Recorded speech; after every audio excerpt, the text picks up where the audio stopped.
پیارے بچوں، السلام علیکم۔ آج کی ہماری کہانی ہے حضرت ابوبکر صدیق رضی اللہ تعالیٰ عنہ کے بارے میں، اور کہانی کا موضوع ہے درویش خلیفہ۔ رسول اللہ صلی اللہ علیہ وآلہ وسلم وفات پا چکے تھے۔ ان کی وفات کے بعد مسلمانوں نے حضرت ابوبکر صدیق رضی اللہ تعالیٰ عنہ کو اپنا خلیفہ منتخب کر لیا تھا۔ حضرت ابوبکر صدیق رضی اللہ تعالیٰ عنہ ان دنوں کپڑوں کی تجارت کیا کرتے تھے۔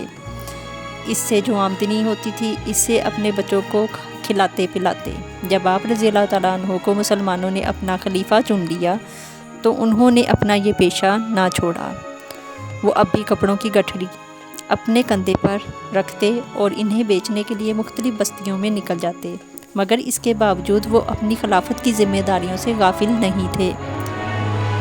وہ خود کو مسلمانوں کا خلیفہ نہیں سمجھتے تھے، بلکہ خود کو مسلمانوں کا خادم سمجھتے تھے اور اپنے فرض پورے طریقے سے ادا کرتے تھے۔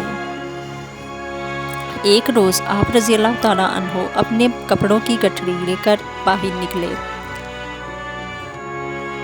تاکہ ان کپڑوں کو فروخت کر کے اپنے بچوں کے لیے پیٹ بھرنے کا سامان خرید سکیں۔ آپ رضی اللہ تعالیٰ عنہ گٹھڑی لے کر چلے جا رہے تھے کہ راستے میں حضرت عمر رضی اللہ تعالیٰ عنہ سے ملاقات ہو گئی۔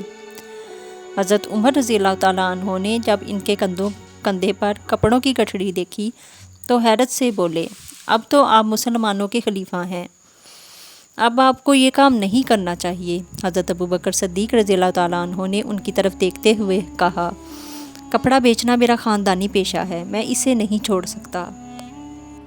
حضرت عمر رضی اللہ تعالیٰ عنہ نے کہا، آپ کو یہ بھی نہیں بھولنا چاہیے کہ آپ مسلمانوں کے خلیفہ ہیں،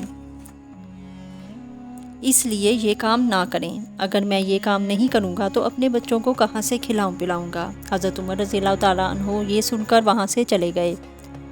انہوں نے صحابہ کرام رضی اللہ تعالیٰ عنہمان کو جمع کیا اور یہ مسئلہ ان کے سامنے رکھا۔ سب سر جوڑ کر بیٹھ گئے۔ پھر انہوں نے یہ طے کیا کہ حضرت ابوبکر صدیق رضی اللہ تعالیٰ عنہ کو بیت المال سے گھر کے خرچ کے لیے ہر سال 1500 تنخواہ دی جائے تاکہ وہ اپنے بچوں کا پیٹ پال سکیں اور اپنا یہ وقت مسلمانوں کے کاموں میں لگا سکیں۔ حضرت ابوبکر صدیق رضی اللہ تعالیٰ عنہ اس بات پر بڑی مشکل سے تیار ہوئے۔ آخر صحابہ کرام رضی اللہ تعالیٰ عنہمان کے اصرار پر آپ رضی اللہ تعالیٰ عنہ نے بیت المال سے اپنی ضرورت کے مطابق وظیفہ لینا منظور کر لیا۔ آپ دن رات مسلمانوں کے کاموں میں لگے رہتے۔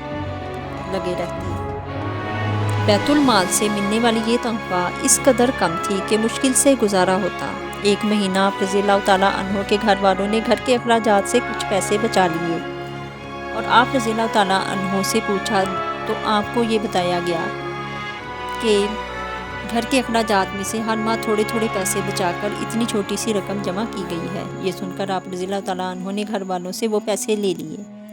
اب آپ رضی اللہ تعالیٰ عنہ یہ سوچ رہے تھے کہ اگر کم پیسوں میں گھر کا خرچ چل سکتا ہے تو مجھے بیت المال سے کم پیسے لینے چاہیے۔